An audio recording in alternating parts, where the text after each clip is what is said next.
you mentioned in one of your last talks that petroleum wasn't what we thought it was, that it wasn't a fossil fuel, that it didn't come from fossil animal. Yeah. Is it just a mineral? Is it a mineral like any other mineral? Is that how it, what would you say? How did it, what's the origin of You see, petroleum? when they first found petroleum, because they were beginning to make motors and needed on axles of wheels on railroad trains and all that sort of thing, and remember trains started in the beginning of the 19th century, then oil went from just a lubricant to a fuel, and it made it valuable. And Rockefeller happened to be the smartest man in the business at the time, but he made most of his money, or much of it, off the transport of the petroleum as well as selling it.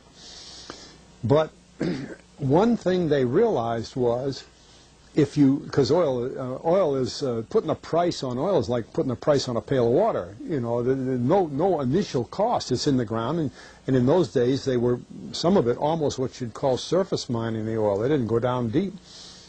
So in order to get the price up, they hit on the idea that they would have to make it appear to be scarce. That boy, after we take the next few barrels out, we're probably going to have to close as well. You know, that kind of thing.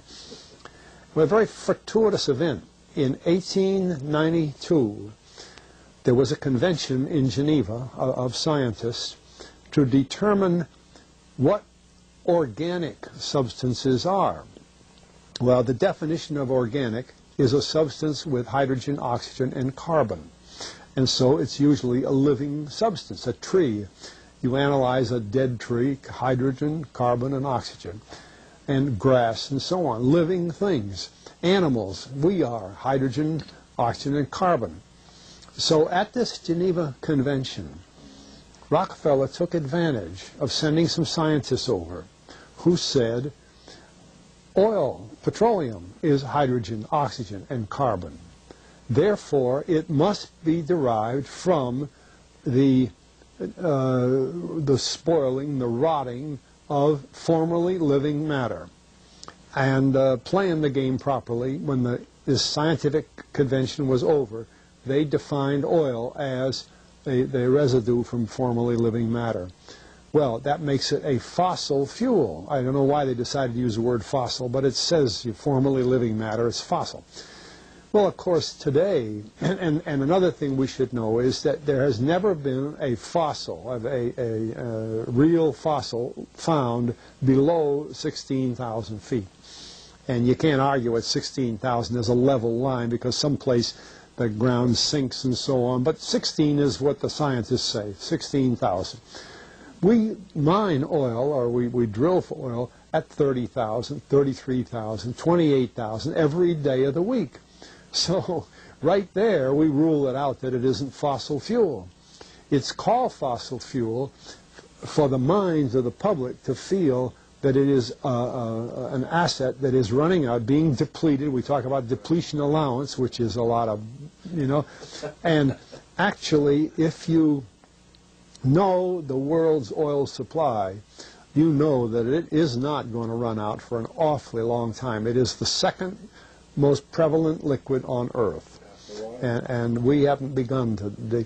Well, with all that background, you see, the people in charge of the petroleum business, for perfectly reasonable business things, just like any other man in the business, wants to keep his price as high as he can get away with.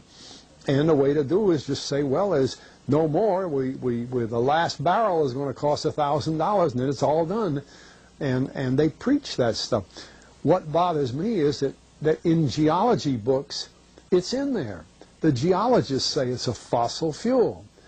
Somehow they've been bought. I mean, I went to a 4-year federal staff energy seminar run by the government of the United States during the so-called energy crisis. I was the participant that represented the railroad industry.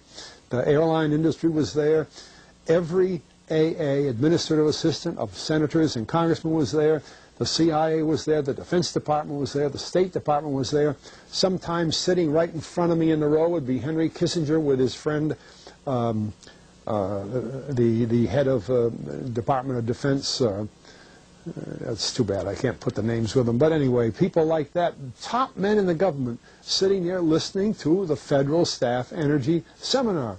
Well, what this was doing is for 4 years, they were teaching a propaganda line to the leading people in this country, and therefore to the leading people in the world, when you include the Schlesingers, Kissinger and Schlesinger, among others.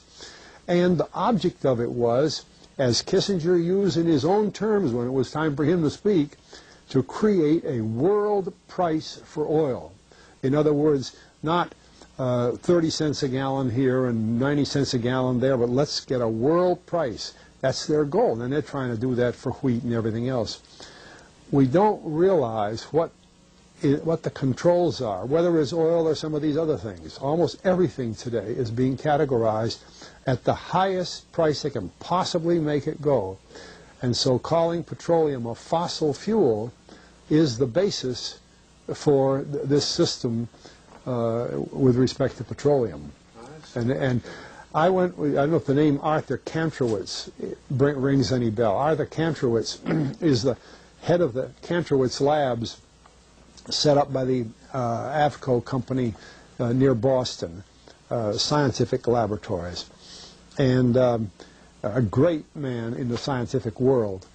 And Kantrowitz and I were sitting at a table at this seminar once, and the table happened to be all young college grad, PhD geologists.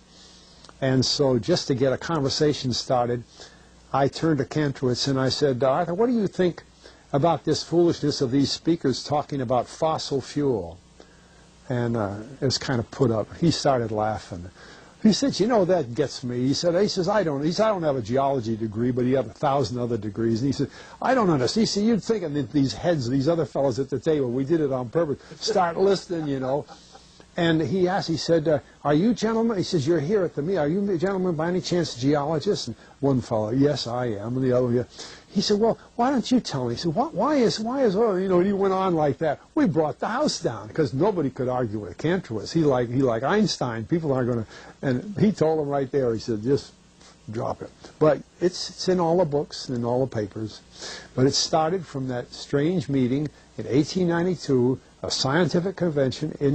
I have a big, thick scientific encyclopedia put out by the Divan Ostrand Company that's about 15 years old now, but it has the whole story of the conference. It doesn't have the Rockefeller part, but it has the whole story of how they straightened out organic chemicals and how it was all figured, and they've got petroleum right in there. Amazing. Amazing. So these aren't accidental things, you see. There's a dollar sign behind almost everything. Okay.